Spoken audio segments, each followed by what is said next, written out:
PlayStation Vita 係好好玩，但係都唔使拎咁高對住條街打啊！睇真啲，原來呢隻叫 Reality Fighters 嘅新 game 用咗 AR 實景特效，會用前置鏡頭嘅影像嚟做遊戲背景，仲可以影低自己個樣嚟製作遊戲角色，親身上場打鑊金。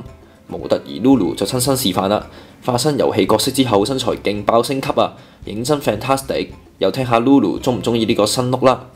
覺得用咁多即係有咁多樣嘢揀，都幾得意咯。即係女仔係其實中意角色打扮啊，即係喺打贏然之後可以用錢嚟買嗰啲，係咪㗎？頭先隻 Reality Fighters 就要2月23號至上市，不如試隻出咗嘅新 game Gravity Rush 先啦。隻 game 嘅主角能夠控制重力，可以自由咁喺天空度飛翔。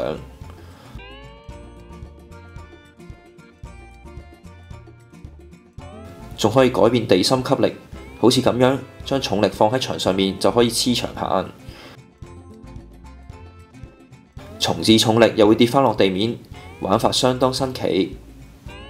打交都要利用重力飛天揾出敵人嘅弱點進行攻擊。隻 game 喺日本就好受歡迎啦，fans 仲大讚佢係神作添。PS Vita 嘅機主冇理由唔玩啦。